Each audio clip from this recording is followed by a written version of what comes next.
Commander Zorak Thula paced the command deck, his forearms twitching with irritation. The holographic display showed the insignificant blue-green planet rotating lazily before him. Such a tiny world, yet so incredibly troublesome. "You mean to tell me," he said, each word dripping with disdain, "that the primates have broadcast another transmission into deep space, after we specifically installed the dampening field around their entire solar system?" Lieutenant Vexa nodded, her antennae drooping slightly. "Yes, Commander. Somehow they found a gap in our technology." "A gap? How? How? We are the galactic hegemony for cosmos' sake. We've silenced 12 different civilizations permanently. These hairless monkeys shouldn't even understand how our tech works." Zorak slammed one of his lower hands onto the console, causing several junior officers to flinch. The message from Earth floated on the screen beside the planet's image, a simple greeting, mathematical principles, music, and images of their species. Nothing overtly threatening, which made it all the more suspicious to Zorak. "What's the transmission's range?" he demanded. "That's the concerning part, sir," Vexa said, bringing up a new display. "They've somehow amplified it. Current projections show it will reach the Andromeda Alliance within 2 galactic cycles." "The Andromeda Alliance?" Zorak's scales shifted from their normal purple to a worried blue. "Our competitors? The ones who've been trying to establish diplomatic relations with emerging species instead of properly subjugating them?" "The very same, Commander." Zorak cursed in 3 different extinct languages. "This is exactly why the Security Council ordered Earth's isolation in the first place. Their persistence, their stubborn refusal to be properly intimidated. It's dangerous." Lieutenant Grizz, the tactical officer, cleared his throat. "Sir, perhaps we should consider the final protocol. We have authorization." The command deck went silent. The final protocol was rarely implemented. Total planetary communication blackout, followed by memory alteration of the entire species. It was expensive, resource-intensive, and guaranteed to work. "No," Zorak said finally, surprising everyone including himself. "No, I want to know how they are doing this first. Otherwise they will just find another way around it. These humans are problematically created." "What do you propose, sir?" Vexa asked. "Send a small infiltration team. I want our best anthropological specialists on the ground. Find their transmission source. Learn how they are bypassing our dampening technology, then we implement the final protocol." "And if they detect our agents?" Grizz asked, his mandibles clicking nervously. Zorak waved a dismissive hand. "They won't. We've been studying them for centuries. Our disguise technology is perfect. They will never know we were there." Dr. Mukha Patel stared at her computer screen, then at the small, strange device sitting on her desk. It didn't look like much. A rough cube about the size of her palm, constructed from what appeared to be ordinary materials. But there was nothing ordinary about what it had done. "We actually did it," she whispered to herself, watching the transmission data stream across her monitor. "We broke through their silence barrier." Behind her, Professor Jackson Torres leaned against the doorframe of the small laboratory, arms crossed, grinning like a schoolboy who'd just pulled off an epic prank. "You sound surprised, Doc. Wasn't that the plan all along?" He walked over, peering at the screen over her shoulder. "Plans don't always work, Jack. Especially not when you are dealing with alien technology that's who knows how many centuries ahead of ours." Nakar ran a hand through her short black hair. "But this is confirmation. We are not alone, and someone out there really doesn't want us talking to anyone else." Jack picked up the cube, turning it over in his hands. "All those conspiracy theories about the Great Silence actually turned out to be true. Aliens actively preventing us from making contact. Who'd have thought?" "Well, they slipped up when that ship crashed in Nevada last year," Mika said, taking the cube back from him and setting it gently on its special stand. "Without the components we salvaged, we'd still be in the dark." "Speaking of dark," Jack nodded toward the window where dusk was falling, "we should probably get out of here. The night security guard already thinks we are weird for the hours we keep." "One more check," Mika said, typing a series of commands. "I want to make sure the signal's still getting through." A loud crash from the hallway made them both jump. Jack moved to the door, peering out cautiously. "Hello? Gary? That's you?" he called, referring to the building's maintenance man. Silence. "Probably just the ventilation system acting up again." Jack said, though he didn't sound convinced. Mika wasn't listening. Her attention was fixed on the readings from their transmission device. Jack, the signal strength just tripled. What? How? I don't know, it's like something's amplifying it. She typed frantically. This doesn't make any sense. It's like the dampening field they've had around Earth is now somehow boosting our signal instead. Another crash. Closer this time. Then footsteps, moving quickly toward their lab. I don't think that's the ventilation, Jack whispered, reaching for the baseball bat he kept by his desk, a souvenir from college days that suddenly seemed woefully inadequate. The door burst open. 3 figures stood in the doorway, humanoid but wrong somehow. Their movements were too fluid, their proportions slightly off, and their eyes glowed faintly in the dim light of the hallway. Step away from the transmission device, the central figure said, its voice eerily perfect, like a text-to-speech program that had somehow crossed the uncanny valley. Jack raised his bat. Who the hell are you people? The 3 figures exchanged glances. Then in perfect unison their appearances flickered, like a digital image glitching.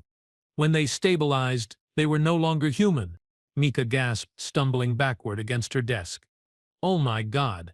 The aliens stood before them, bipedal but with 4 arms each, scaled skin in various shades of purple and blue, and large, multifaceted eyes that reflected the laboratory lights.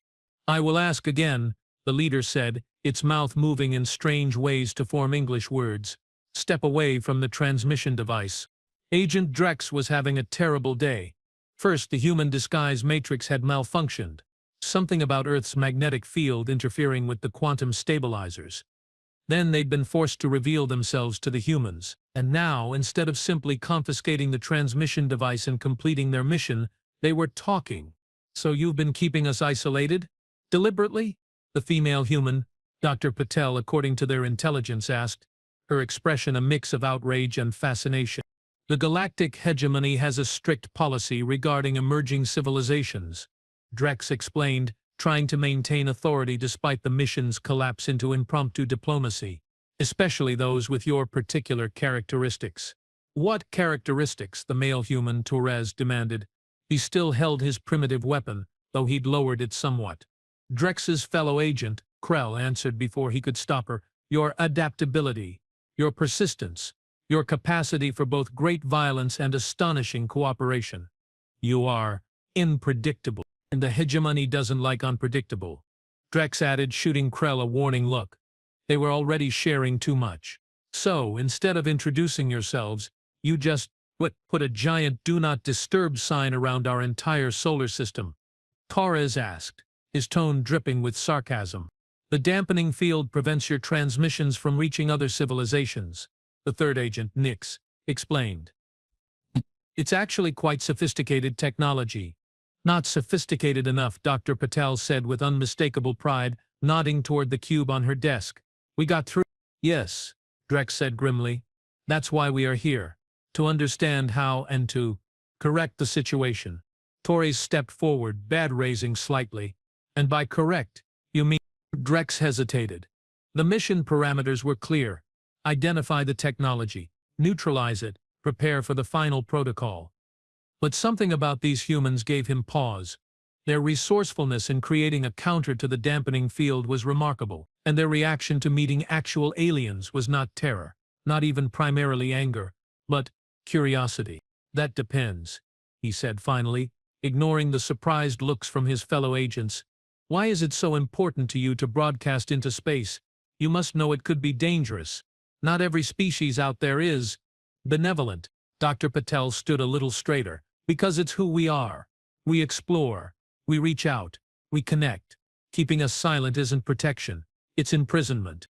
And besides, Torres added with a crooked smile, if you guys are the big bad aliens we need to worry about, well, no offense, but your disguised technology could use an upgrade. Despite himself, Drex felt his mandibles twitch in what his species considered a smile. These humans were either remarkably brave or remarkably foolish. Possibly both. Before he could respond, his communication device activated, projecting a small holographic image of Commander Zorak into the laboratory. The humans gasped. Agent Drex, Zorak's image said, not noticing the humans yet. Status report. Have you located the transmission device? Drex froze, caught between duty and his growing doubt about the righteousness of their mission. In his moment of hesitation, Dr. Patel stepped forward into the hologram's visual field. "Hello," she said with remarkable composure. "I'm Dr. Mika Patel of Earth. I believe you've been trying to keep us quiet. We should talk about that." Commander Zorak had experienced many surprising moments in his 342 cycles of existence. He'd witnessed supernovas, negotiated with silicon-based life forms, and once had to explain to the High Council why a small moon had disappeared on his watch, but nothing had prepared him for a human directly addressing him through his agent's comlink. "What is the meaning of this?" he sputtered, his scales cycling rapidly through colors. "Agent Drex, explain yourself." The agent looked distinctly uncomfortable. "Sir, there were complications. The disguise technology failed, and you revealed yourselves to the natives." Zorak's voice rose to a pitch that made the humans wince. "This is unprecedented. A violation of all protocols. The final solution must be implemented immediately." "Final solution," Dr. Patel repeated, her expression hardening. "That doesn't sound promising." The male human stepped forward. "Look, Mr. Commander, whatever. We are not a threat to you. We just want to communicate with other civilizations. You know, say hello. Exchange scientific knowledge. Maybe trade recipes for interstellar cocktails. The usual." "Silence, human," Zorak snapped. "You have no idea what's at stake. Your species is quarantined for good reason." "And what reason is that?" Dr. Patel challenged, crossing her arms. "Because we are unpredictable. Because we might not fall in line with your hegemony's plans." Zorak's image sputtered indignantly. "Because you are dangerous. Your history is soaked in blood. Your technology advances in leaps that defy evolutionary patterns, and you question everything, always asking why, demanding explanations, refusing to accept authority without understanding its basis." There was a moment of silence in the laboratory. Then Torres started laughing. Actually laughing at a galactic commander. "So we are being cosmic cancelled because we ask too many questions? That's rich." Zorak turned to his agent. "Drex, secure the transmission device and return to the ship immediately. The Council will need to be informed of this contamination event." Dr. Patel moved to stand protectively in front of the cube. "I'm afraid I can't let you do that. This is humanity's first proof of extraterrestrial intelligence. It stays here." "You don't have a choice, human," Zorak said coldly. "My agents are armed with technology you can't even comprehend." "Maybe," Torres said, stepping beside Dr. Patel. "But you should know, this lab isn't the only place with this technology. We've distributed the designs and components to facilities around the world. Neutralize this one, and 10 more will start broadcasting tomorrow." Drex looked at Zorak's hologram. "Sir, I believe they are telling the truth. My scans indicate similar transmission signatures originating from multiple locations on the planet." Zorak's image froze. Then his scales turned a deep, worried blue. "This complicates matters." Dr. Patel leaned forward. "Maybe it's time for a different approach. Instead of silencing us, why not talk to us? Clearly we are going to keep trying to reach out. Wouldn't it be better to guide that process rather than fight it?" Zorak looked like he might burst a blood vessel, if his species even had those. "You are suggesting we just abandon the containment policy, a policy that has stood for thousands of cycles." "I'm suggesting," Dr. Patel said firmly, "that policies should adapt when they stop working. And clearly this one has stopped working." The negotiations lasted through the night. By dawn, a tentative agreement had been reached. The humans would limit their broadcasts to specific frequencies and protocols designed not to alarm more sensitive species. In exchange, the hegemony would gradually introduce Earth to the wider galactic community, starting with diplomatic relations with the hegemony itself. As Drex prepared to depart with his team, Dr. Patel approached him. "One question before you go," she said. "The transmission we sent, did it really reach anyone, or was that just a glitch in your systems?" Drex hesitated, then decided the truth couldn't hurt now. "It reached the Andromeda Alliance. Our competitors, you might say. They approach emerging civilizations differently than we do." "How so?" "They believe in mentorship rather than management. They find worlds with potential and help them develop rather than containing them as we do." "They sound like our kind of aliens," Torres remarked. joining the conversation. Perhaps, Drex admitted, but the hegemony has maintained galactic stability for eons. Change comes with risks. So does stagnation, Dr. Patel countered. And keeping species isolated from each other seems like a recipe for eventual conflict, not harmony. Drex found he couldn't entirely disagree. His time on Earth, brief as it was, had made him question many assumptions. These humans were indeed unpredictable, but not in the entirely negative way hegemony propaganda had portrayed. I suspect, Dr. Patel, that humanity will bring significant changes to our galactic order, he said finally. Whether that's for better or worse remains to be seen. That's fair, she replied with a smile. Just remember, you tried to silence us, but our voice still made it through. That's kind of what we do. As Drex and his team prepared for extraction, he couldn't help but feel that this mission, despite technically being a failure, might someday be seen as a turning point in galactic history. The hegemony had encountered a species that refused to be silenced, and for the first time in memory the hegemony had been forced to listen. Commander Zorak would be furious. The Council would be in chaos, and the future was suddenly uncertain. But as Drex looked at the rising sun illuminating the human city around them, he found himself thinking that perhaps uncertainty wasn't such a terrible thing after all. The universe had been quiet for too long. Perhaps it was time to hear some new voices, particularly ones that asked so many interesting questions. Back on his ship, Commander Zorak paced furiously, his scales flickering between angry red and anxious purple. This is unprecedented. Catastrophic. The Council will have my scales for this, he ranted to his senior officers. Lieutenant Vexa watched him with concern. Sir, perhaps this is an opportunity rather than a disaster. If the humans can penetrate our dampening technology, others might eventually do the same. Better to control the process than have it happen chaotically. Control? Control? We've lost all control. Zorak waved all four arms in exasperation. The humans are broadcasting, the Andromeda Alliance knows about them, and now we are committed to some sort of cultural exchange program. This is the exact opposite of the containment we were tasked with. Tactical Officer Grizz cleared his throat. There is another option, Commander. We could still implement the final protocol without the Council's knowledge. Memory wipe the agents who made contact, claim technical difficulties, and proceed as planned. Zorak paused, considering. It was tempting, a clean solution that would restore the status quo. But something gave him pause. No, he said finally. I've studied the reports on these humans. If they've broken through once, they will do it again, and next time they will be suspicious and hostile from the start. He slumped into his command chair. Better to manage this contamination than risk an even worse breach later. What will you tell the Council? Vexa asked quietly. Zorak's mandibles clicked nervously. The truth, that circumstances forced a tactical reassessment, that limited engagement represents the best path to maintaining galactic stability in light of human technological capabilities. And if they disagree, then, Zorak said with a grim smile, I will take a page from the humans' book and simply keep asking questions until they relent. As the ship prepared to break orbit, Zorak gazed at the blue-green world below. Such a small planet to cause such enormous problems, but perhaps, just perhaps, it might bring some needed change to a galaxy that had remained static for far too long. Not that he'd ever admit that to anyone, especially not a human. Some things, after all, were better kept silent, at least for now. 6 months had passed since the night that changed everything.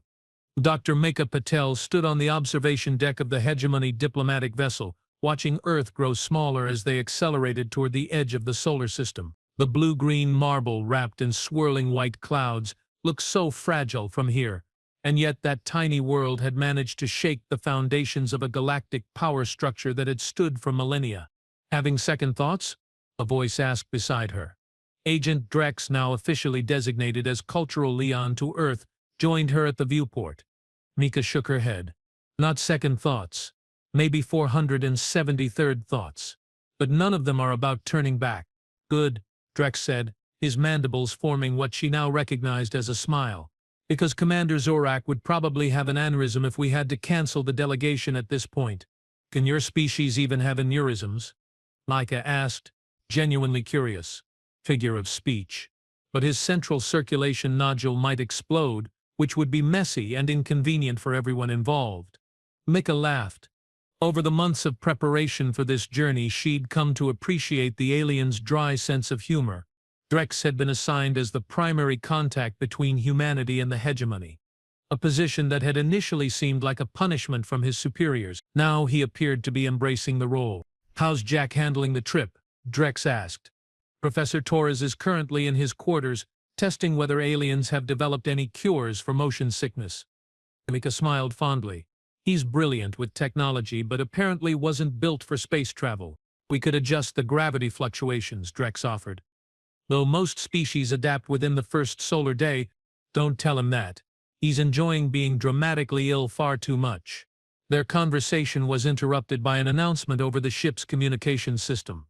Commander Zorak's voice, still pompous but notably less hostile than 6 months ago, filled the observation deck. "Attention, delegates from Earth. We will be reaching the Galactic Assembly Station in approximately 6 hours. Please prepare yourselves for the diplomatic reception. Remember the protocols we discussed. Some species sensitive to direct eye contact, loud noises, or discussions of biological functions."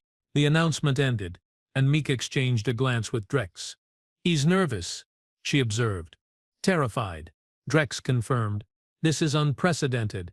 No species has ever bypassed the isolation protocols before, let alone been fast-tracked for a council appearance. Plus, there are rumors that representatives from the Andromeda Alliance will be present." "Is that bad?"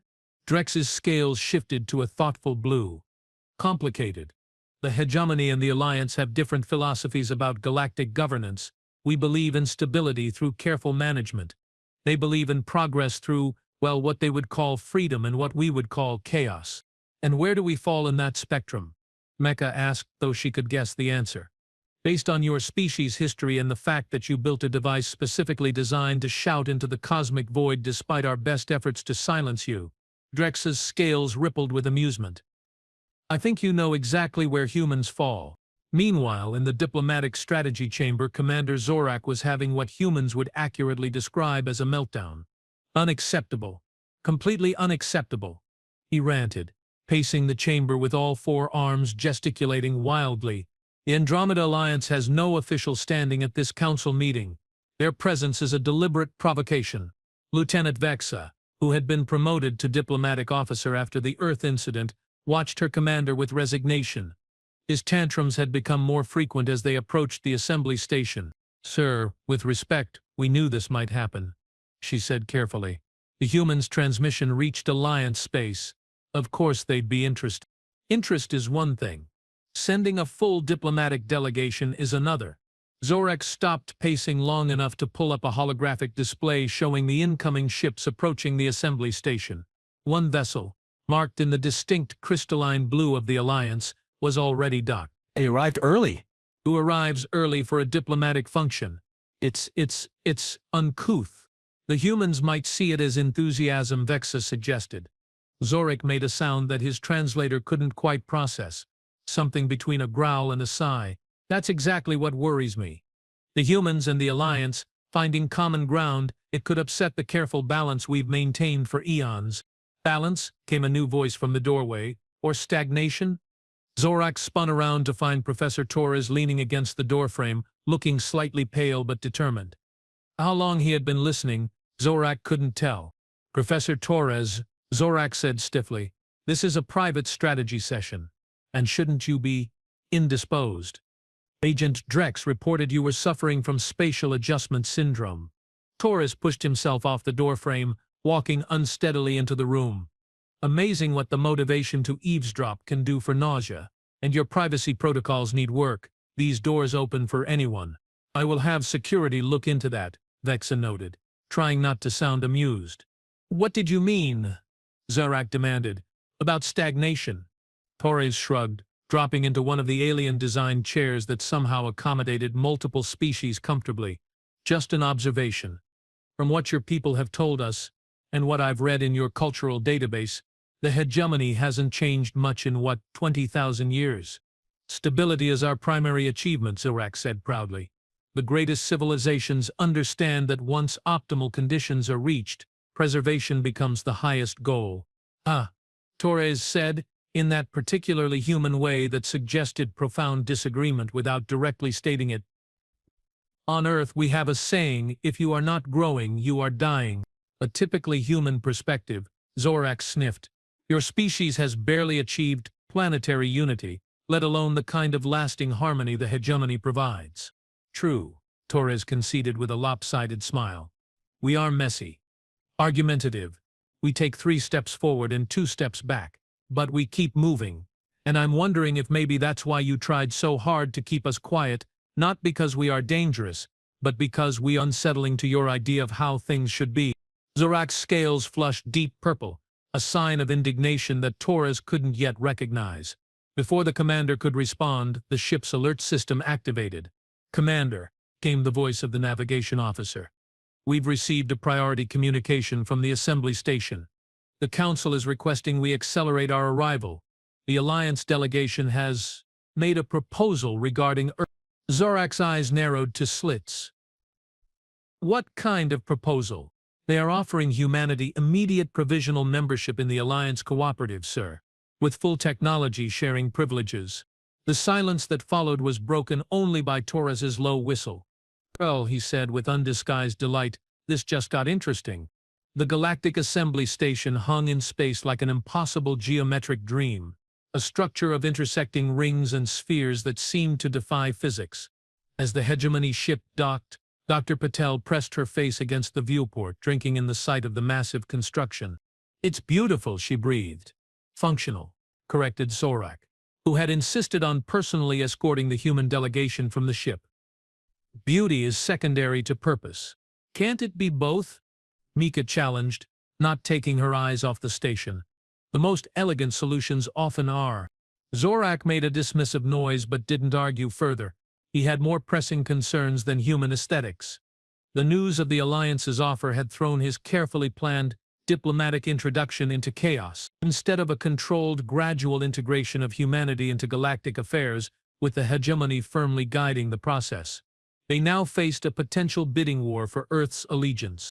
The airlock cycled open, revealing a reception area filled with the most diverse collection of beings Mecca and Torres had ever seen. Ocyclopeds, quadrupeds, floating gelatinous orbs, articulated insectoids, and things that defied easy categorization waited in a semicircle around the entrance. "Remember," Zorak hissed to the humans, "follow protocol. No sudden movements, no unsolicited questions, and above all, no mention of the Alliance's offer until we've had our official council hearing." "Got it," Torres said cheerfully. "Be boring. We will try our best." Before Zorak could respond, a tall, elegant being glided forward from the assembled group. It appeared vaguely avian, with iridescent feathers and large, intelligent eyes. Unlike the hegemony representatives, who all wore utilitarian uniforms in varying shades of gray and purple, this being was adorned in flowing robes of vibrant colors. "Greetings, representatives of Earth," it said, its translator rendering the words with a musical quality. "I am Ambassador Thalana of the Andromeda Alliance. We are overjoyed to welcome humanity to the galactic community." Zorak stepped forward, physically inserting himself between the Alliance ambassador and the humans. "Ambassador Thalana, this is unexpected." The Council agreed that the hegemony would handle Earth's introduction, given our prior supervisory role. The Lana's feathers rippled in what might have been amusement. "Of course, Commander. We wouldn't dream of interfering with the hegemony's— what was it again? Ah yes, supervisory role. We simply wished to extend our own welcome. After all, it was to our territories that the humans' brave transmission first reached." Mika, watching the interplay between the two aliens, was fascinated by the undercurrents of tension. Clearly there was significant history between these two powers. She stepped around Zorak, extending her hand to the avian ambassador. "Thank you for your welcome, Ambassador Thalana. I'm Dr. Mika Patel, and this is Professor Jackson Torres. We are honored to be here." The Lana looked at Mika's extended hand with curiosity, then delicately touched it with what appeared to be a feathered equivalent of fingers. "The honor is ours, Doctor. Your species' determination to be heard despite the obstacles placed in your way has impressed many throughout the galaxy." "Yes, well," Zorak interrupted, "the Council is waiting. We should proceed directly to the Chamber of Deliberation." "Actually," the Lana said smoothly, "there's been a slight change of plans. The Council has requested a preliminary informal reception to allow the human delegates to acclimate before formal proceedings begin.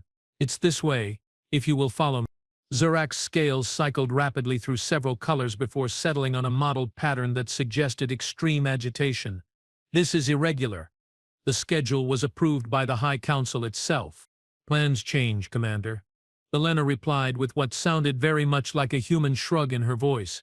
Adaptation is the essence of progress, is it not? As they followed the Alliance ambassador through the station's sweeping corridors, with Zorak muttering darkly behind them, Torres leaned close to Mika. I think I'm going to like the Alliance folks, he whispered.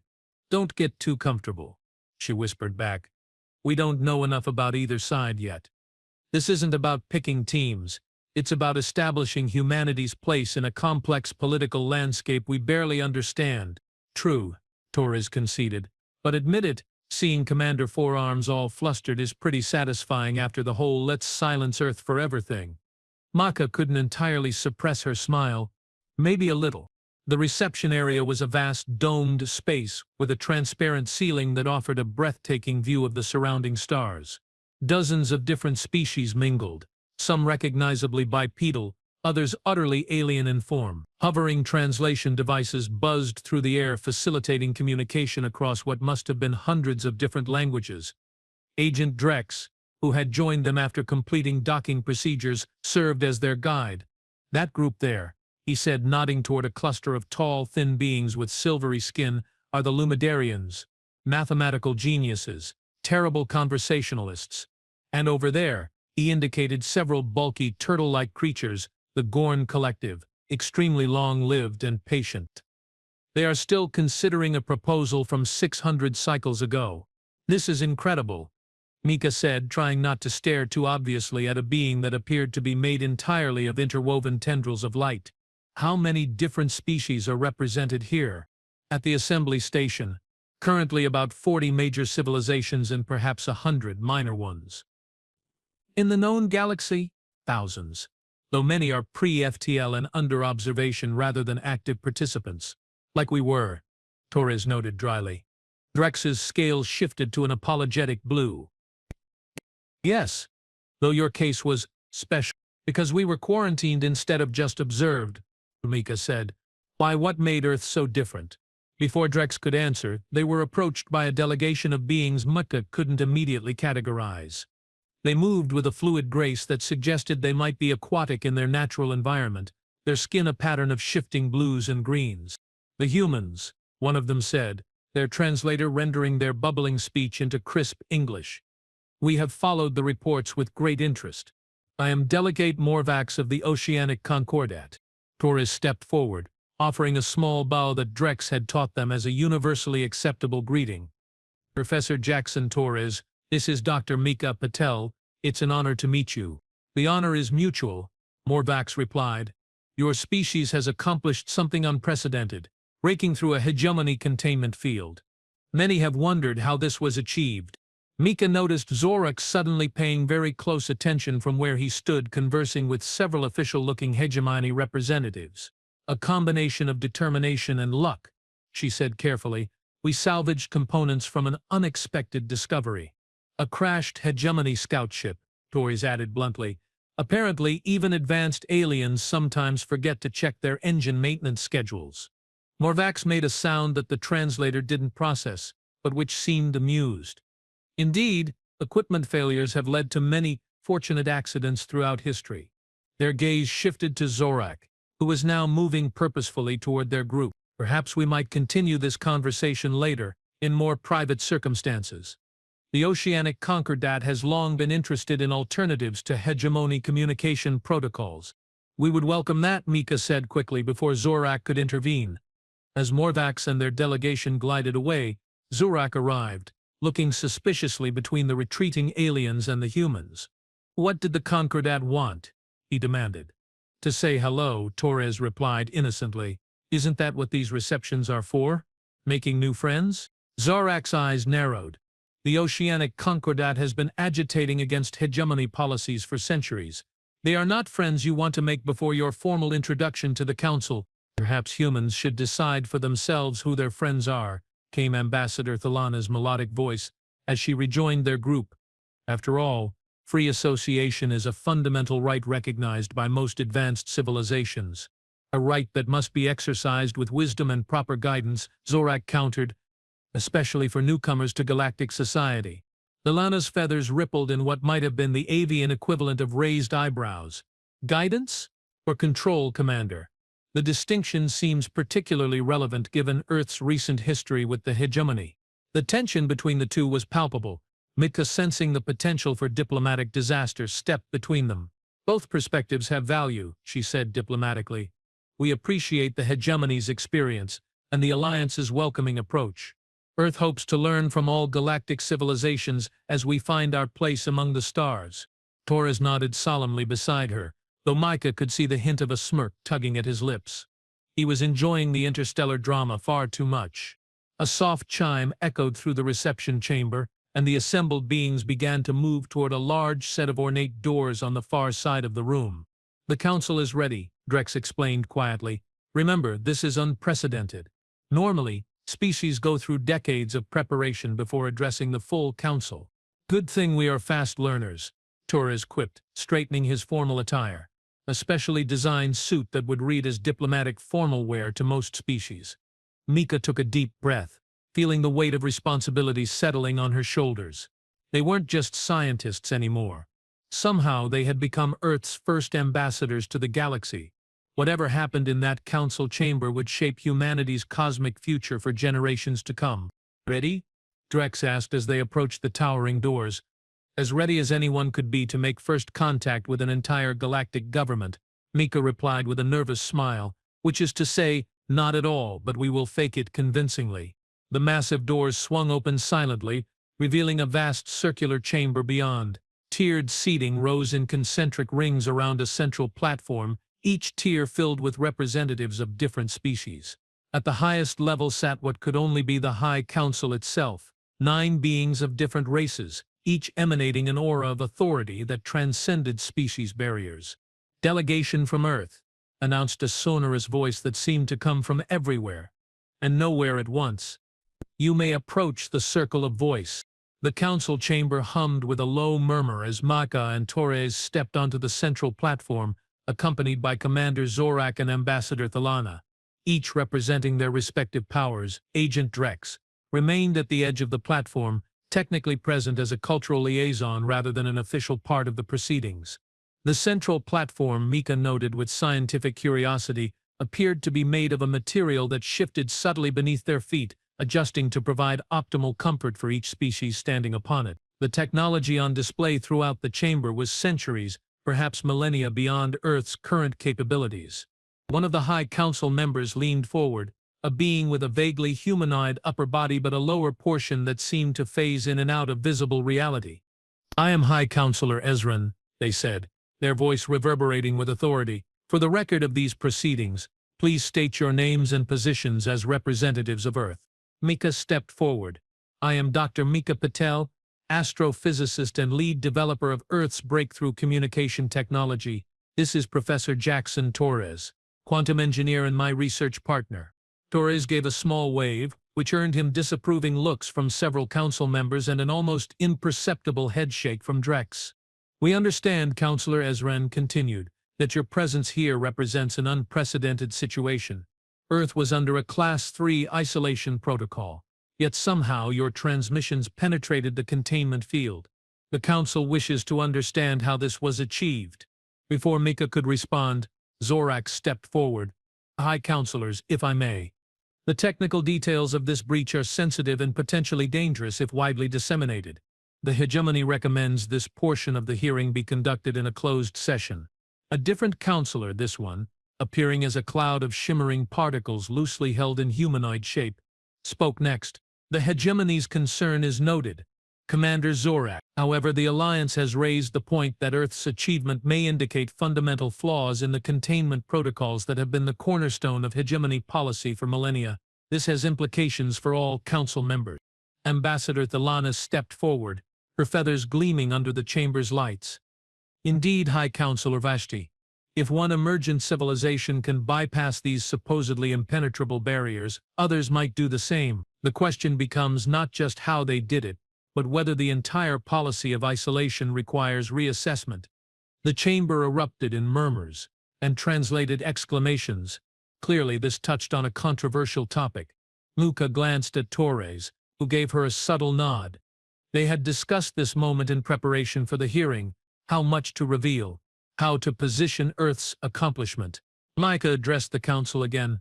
High Counselors, if I may, the technical explanation is actually quite straightforward.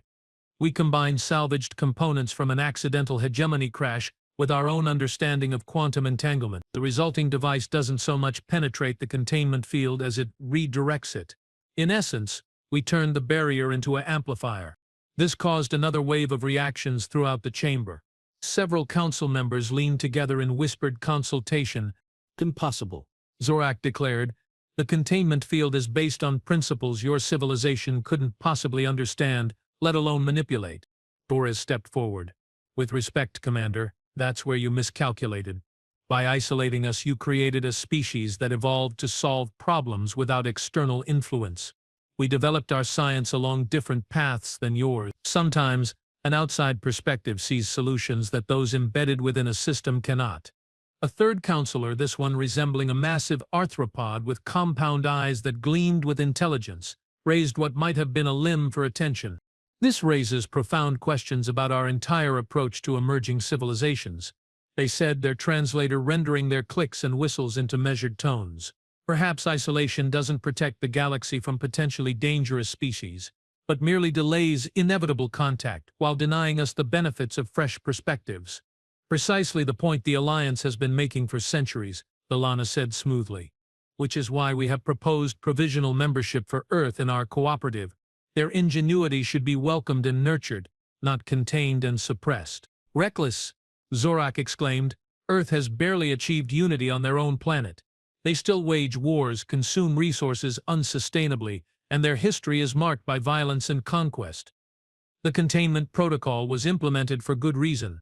Mika felt a flash of anger at this characterization of humanity, but Torres spoke before she could. Fair points, Commander, he said, surprising everyone with his agreement. We are flawed. We make mistakes, sometimes terrible ones, but we learn from them. We evolve. We grow. Isn't that the purpose of civilization itself? Not perfection, but the journey towards something better.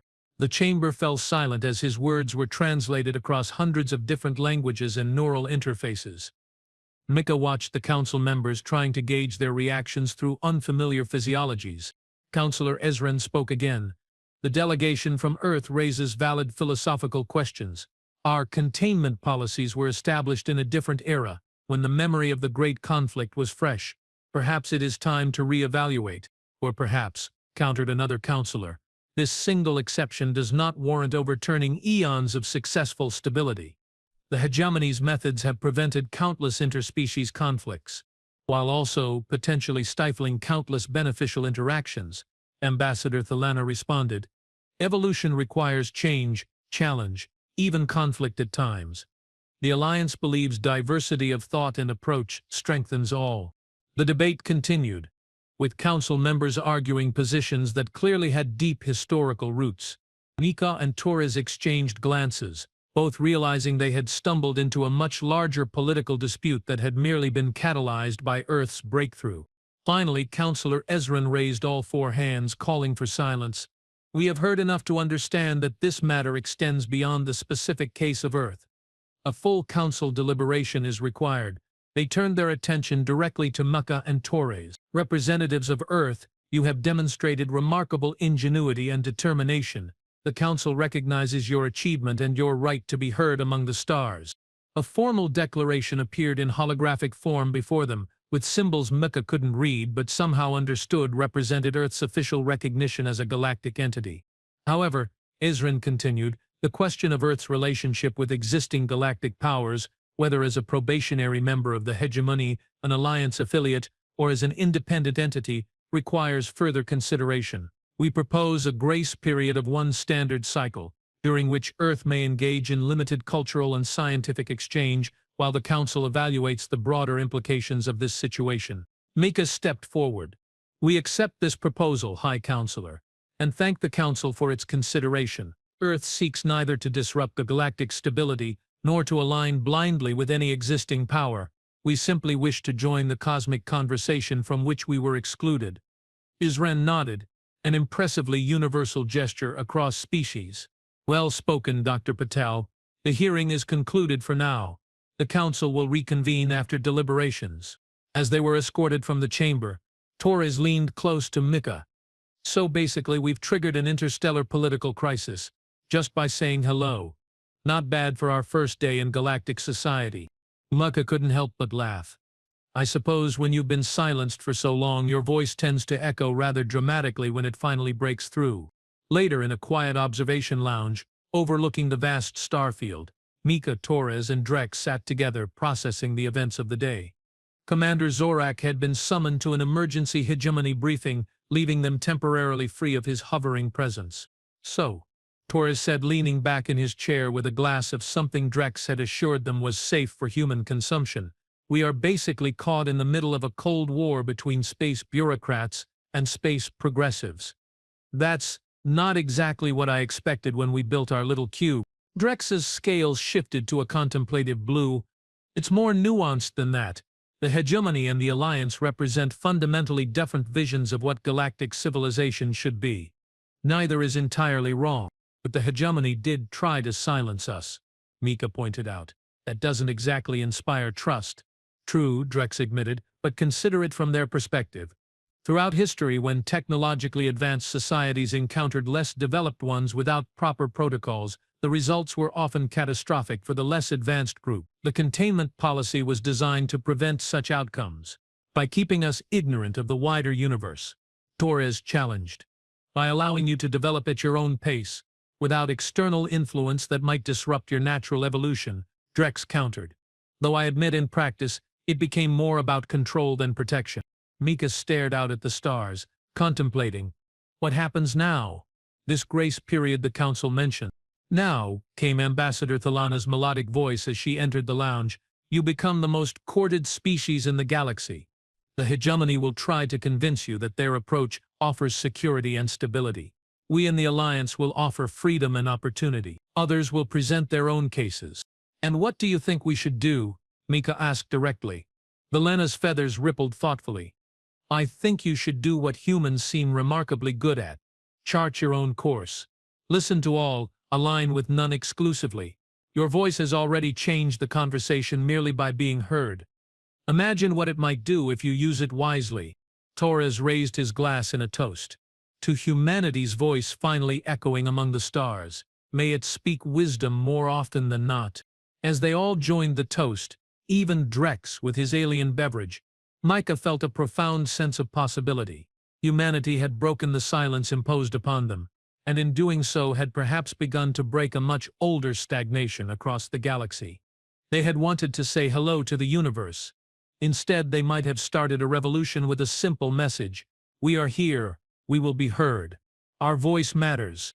Not bad for a species that had just wanted to phone the neighbors. Back in his quarters, Commander Zorak paced furiously, all four arms gesticulating in patterns that would have been comical to human observers had any been present. The holographic display before him showed his superior, Grand Commander Vex, looking distinctly displeased. The situation is deteriorating rapidly, Vex said, his scales a worried gray. Already 17 other containment worlds are showing increased transmission activities. The human success has inspired copycats.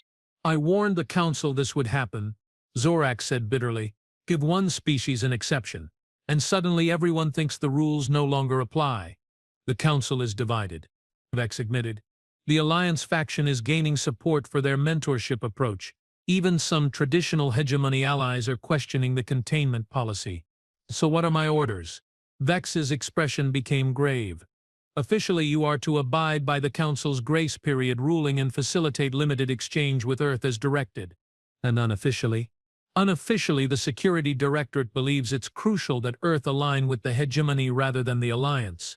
Use whatever means necessary to ensure this outcome. The humans must be convinced that our way is preferable. Zorak nodded, already formulating strategies.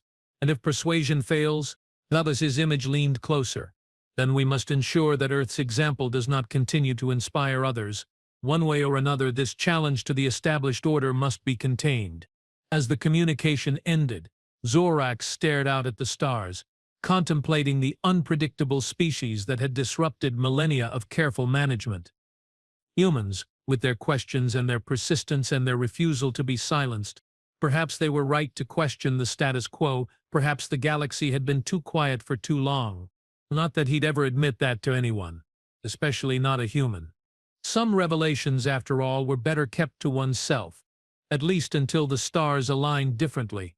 And in the vastness of space, a small blue planet continued to broadcast its message, a voice once silenced now echoing across the cosmos.